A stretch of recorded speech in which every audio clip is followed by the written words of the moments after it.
Assalamualaikum warahmatullahi wabarakatuh. Kami dari kelompok 6 ingin mempresentasikan hasil kerja kami yang berjudul Aliran Tata Bahasa Kasus. Baik, slide selanjutnya. Ya, saya sendiri Muhammad Jafalanan sebagai moderator dan mandiri ya. Dan Adistia Aulia Salma, Dika Iskiana Noviana, Elsa Dwi Herawati, Febriana Visya Vinka, dan yang terakhir Ovinka Firly Yunghu Niana. Baik, itu tersebut yaitu adalah nama-nama kelompok dari kelompok 6. Yang selanjutnya yaitu adalah penjelasan materi. Silahkan.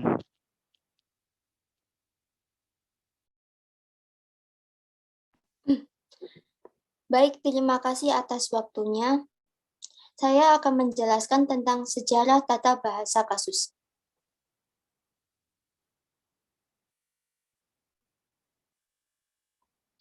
Tata bahasa kasus atau case grammar pertama kali diperkenalkan oleh Charles J. Fillmore dalam karangannya yang berjudul The Case of Case tahun 1968 yang dimuat dalam buku Bates A.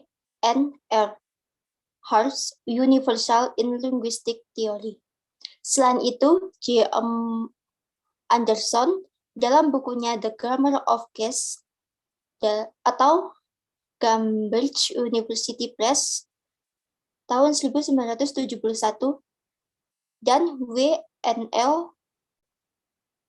Jeff dalam bukunya Meaning and the Structure of Laws atau The University of Chicago Press tahun 1970 memperkenalkan pula teori kasus yang agak beda dalam Cair 2007 halaman 370.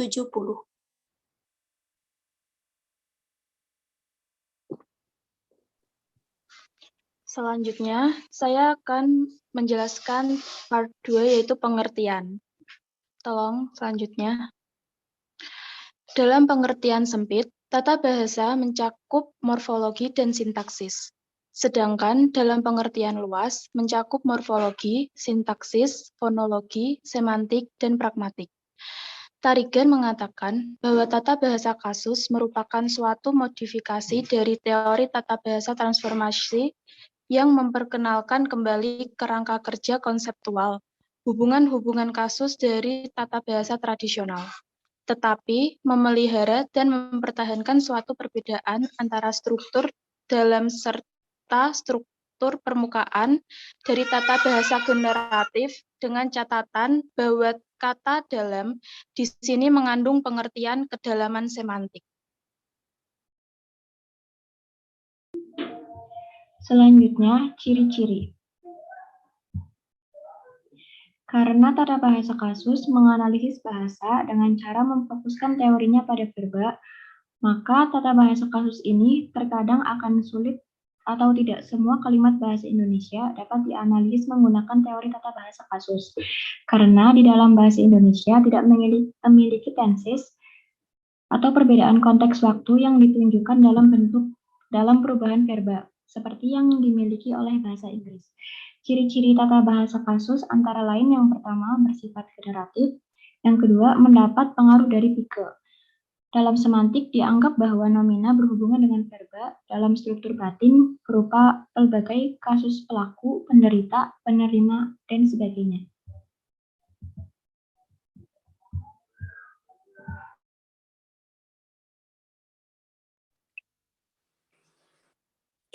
Selanjutnya ada kelebihan dan kekurangan.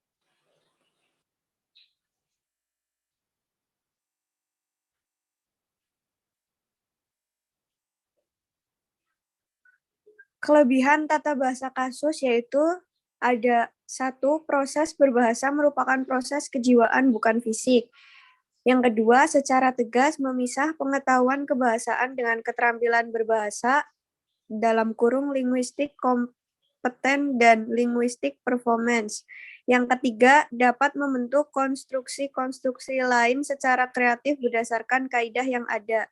Yang keempat, dengan pembedaan kalimat inti dan transformasi telah dapat dipilah antara substansi dan perwujudan. Yang kelima, dapat menghasilkan kalimat yang tak terhingga banyaknya karena gramatiknya bersifat generatif. Kekurangan tata bahasa kasus. Yang pertama, tidak mengakui eksistensi klausa sehingga tidak dapat memilah konsep klausa dan kalimat. Yang kedua, bahasa merupakan innate. Walaupun manusia memiliki innate untuk berbahasa, tetapi tanpa dibiasakan atau dilatih, mustahil akan bisa. Yang ketiga, setiap kebahasaan selalu dikembalikan kepada deep struktur.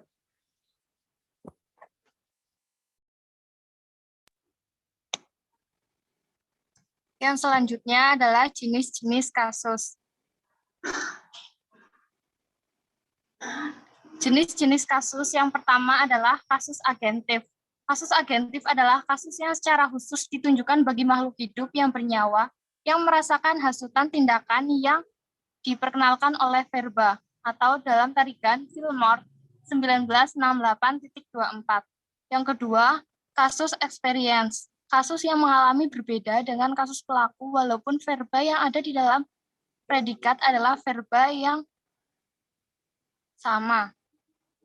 Yang ketiga adalah kasus instrumen.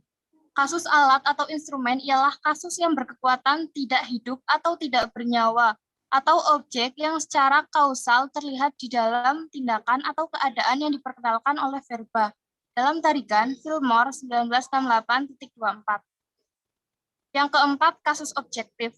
Kasus objektif adalah kasus yang secara semantis paling netral. Kasus dari segala sesuatu yang dapat digambarkan atau diwakili oleh sesuatu nomina yang peranannya di dalam tindakan atau keadaan diperkenalkan oleh interpretasi semantik verba itu sendiri.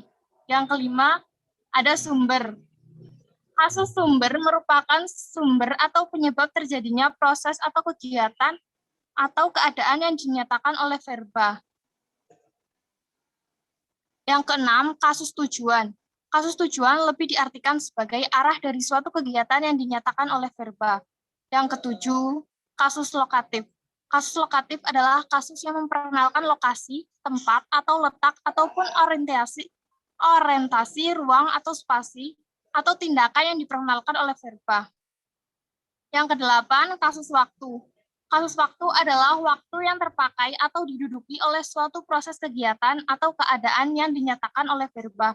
Yang kesembilan, kasus penyerta. Kasus penyerta adalah frasa benda yang mempunyai hubungan konjungtif dengan frasa benda lain yang ditandai oleh preposisi, dengan, bersama, dan sebagainya. Yang kesepuluh, kasus benefaktif.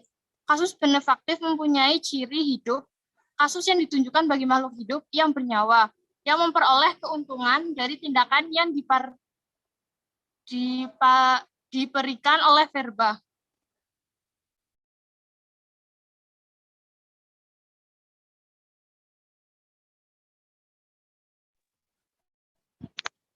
Yang keenam yaitu adalah kesimpulan. Tata bahasa kasus menganalisis bahasa dengan cara memfokuskan teorinya pada verba. Maka tata bahasa kasus ini terkadang akan sangat sulit atau tidak semua kalimat bahasa Indonesia dapat dianalisis menggunakan teori tata bahasa kasus, case grammar. Karena di dalam bahasa Indonesia tidak memiliki tensis perbedaan konteks waktu yang ditunjukkan dalam perubahan verb seperti yang dimiliki oleh bahasa Inggris. Di dalam sebuah kalimat, tidak semua kata dapat disandingkan dengan kata lain. Hal ini dikarenakan belum tentu suatu kata apabila disandingkan dengan kata yang lain akan dapat diterima. Misalnya saja seorang guru sedang mengaji dan seorang kucing sedang makan.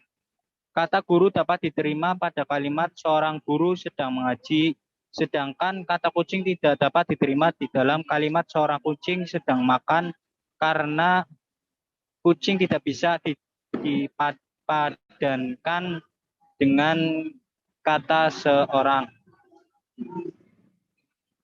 Baik, terima kasih. Sekian dari kami. Kurang lebihnya mohon maaf. Wassalamualaikum warahmatullahi wabarakatuh.